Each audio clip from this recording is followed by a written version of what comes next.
Bismillahir Rahmanir Rahim. In a dream, Qasim saw himself at the foot of a mountain. As he stood there, Qasim intuitively recognized the mountain as the very one that contained the cave in which the noble companions of the cave, sleepers of Ephesus, or the Ashab al-Kahf, sought solace and refuge from their tyrannical pagan society. Intrigued by this realization, Qasim climbed the mountain.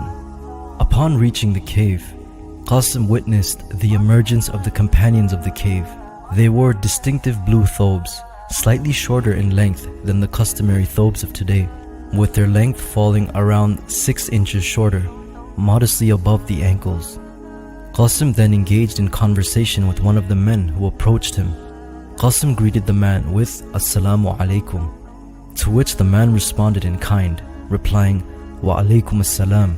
The discussion between them was marked by the man's eloquence, and a profound aura of piety surrounded him, which led Qasim to believe that this man was the Amir or leader of the two groups.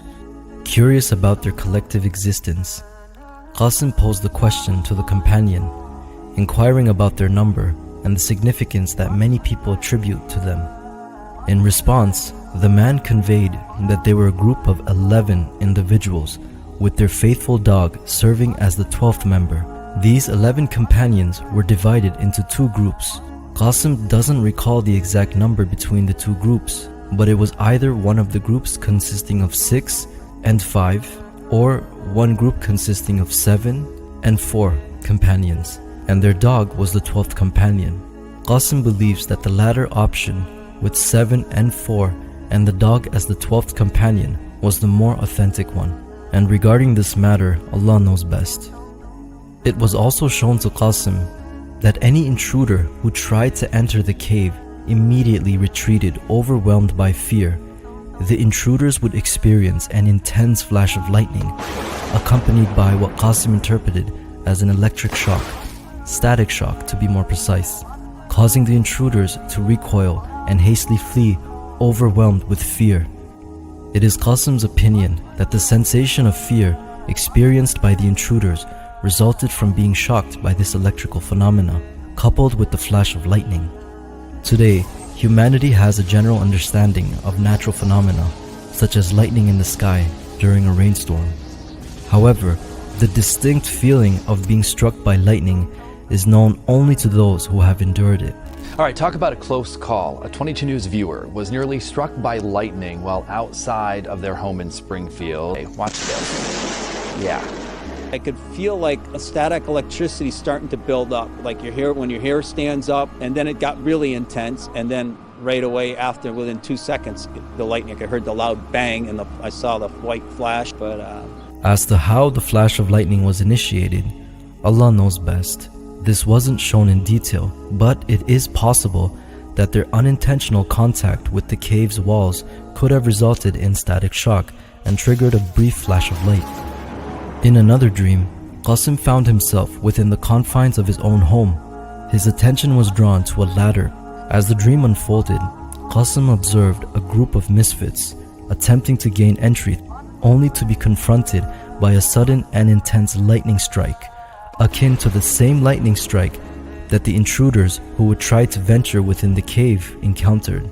Startled by the electrifying discharge, these intruders swiftly retreated in fear, mirroring the reaction of the intruders from the Ashab al-Kahf dream. To Qasim, it appeared as if the intruders had experienced an electric shock, causing them to hastily recoil. Faced with the imminent danger, their response was to flee. Driven by the instinctive belief that if they do not flee, they would die. The thunderous sound accompanying the lightning strike further intensified the scene, invoking a sense of awe and fear. Upon delving into the Quranic account of the companions of the cave, as mentioned in Surah Al-Kahf, we encounter an intriguing narrative that sheds light on the nature of their sleep and the events surrounding them.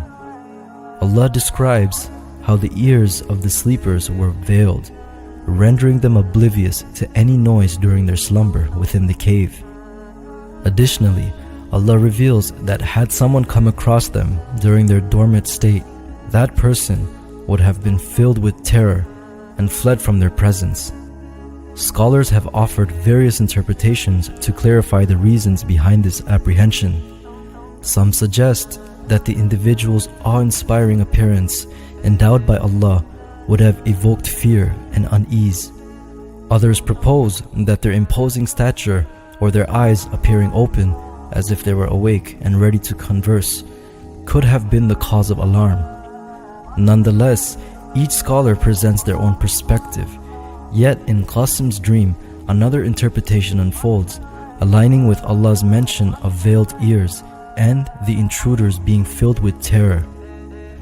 Qasim's dream portrays the intruders being terrified and fleeing upon attempting to enter the cave, as Allah had mentioned in the Quran. The reason shown in Qasim's dream was due to the flash of lightning. The area where the companions slept is speculated to not be that far off from the entrance. This would indicate that whomever would try to enter the cave would also see the sleepers inside. To add, Qasim's dream correlates with the notion that Allah covered the ears of the sleepers, emphasizing the connection between the veiled hearing of the sleepers so they wouldn't hear anything and the thunderous sound of lightning which the intruders encountered while trying to enter the cave. Furthermore, the Quran poses a mystery concerning the exact number of companions and their canine within the cave. However, it also mentions that the precise count of the sleepers is known by a few who are aware of this knowledge.